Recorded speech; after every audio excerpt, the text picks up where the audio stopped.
तो देखिए, छांगुर के जो फील्ड एजेंट थे उनको बाकायदा उसने पैसे देकर के हायर किया हुआ था। फील्ड एजेंट को 30,000 रुपए प्रति महीना दिया जाता था। उनका काम होता था धर्मांतरण कराने पर 2 से 3 लाख रुपए उनको बख्शीश के तौर पर अलग से इंसेंटिव मिलता था। इसके अलावा शिकार की तलाश करनी होती थी, लोगों की जानकारी जुटानी होती थी और उन शिकारों को फिर सिलसिलेवार तरीके से टारगेट किया जाता था। स्लीपर सेल की तर्ज पर इनको एक्टिवेट किया गया था, इस्लामिक साहित्य बांटा जाता था और साथ ही साथ इस्लाम का प्रचार करने, धर्मांतरण के लिए उकसाने का काम इन स्लीपर सेल को दिया गया था और बाकायदा एजेंट तैयार किए गए थे।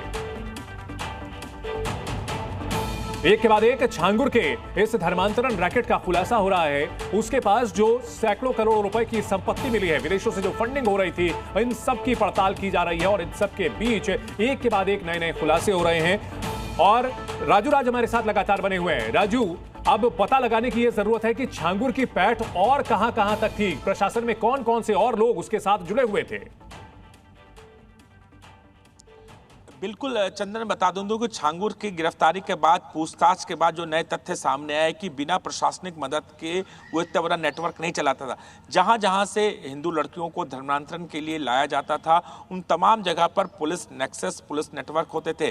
कई जब शिकायतें आती थी उस पर पुलिस वाले नज़रअंदाज करते थे और उसी के तहत ये जो नया मामला आया है मेरठ का, इसमें भी जो पीड़िता है पुलिस के पास गई छांगुर के बारे में शिकायत करने के लिए कि ऐसे धर्मांतरण रैकेट चल रहा है, तो वहां पर पुलिस ने नजरअंदाज किया, केस को रफा दफा करने की कोशिश की।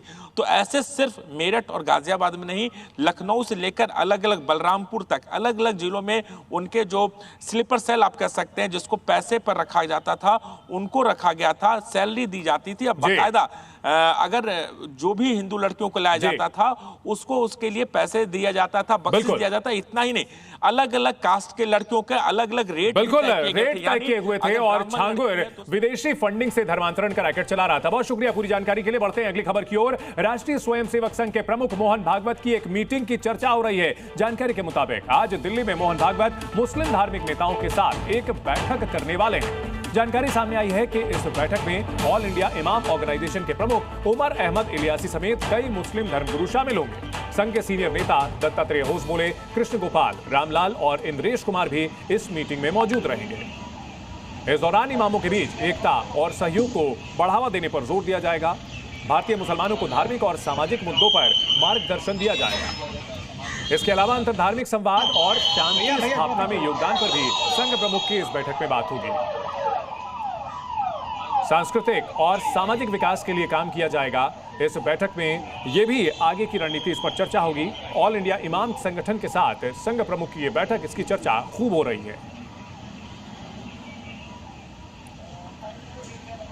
संघ प्रमुख मोहन भागवत लगातार ये कहते रहे हैं कि भारत में जितने भी मुस्लिम हैं वो हिंदू हैं और कहीं ना कहीं वो हिंदुस्तानी हैं, और ऐसे में उनकी मौलानाओं के साथ ये बैठक, जिस पर नजर सबकी बनी हुई है, मुस्लिम धार्मिक नेताओं के साथ बातचीत करेंगे। ऑल इंडिया इमाम संगठन के प्रमुख उमर अहमद इलियासी समेत कई मौलाना इसमें शामिल होंगे, कई मुस्लिम धर्मगुरु इस बैठक का हिस्सा बनेंगे। संघ के प्रमुख नेताओं में दत्तात्रेय होसबोले, कृष्ण गोपाल, रामलाल और इंद्रेश कुमार भी इस मीटिंग में मौजूद रहेंगे।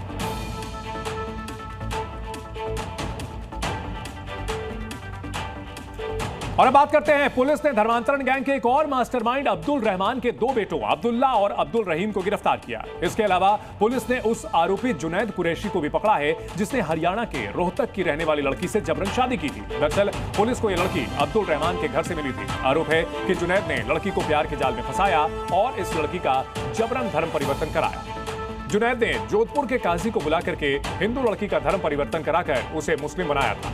पीड़ित लड़की ने कोर्ट में यह बयान दिया है। पुलिस ने 3 और आरोपियों को पकड़ा है। इसमें 2 अब्दुल रहमान के बेटे हैं और तीसरा जुनैद कुरैशी है, जिसने की हिंदू लड़की से शादी करके उसे प्यार के जाल में फंसा करके उसका धर्म परिवर्तन कराया था। इन तीनों की दिल्ली से गिरफ्तारी हुई है। अब्दुल रहमान के 2 बेटे, अब्दुल रहमान के जो बेटे हैं उसका नाम सामने आया है और जुनैद का नाम भी सामने आया है। हरियाणा की लड़की को प्यार के जाल में फंसा करके जुनैद ने उसका धर्मांतरण कराया था।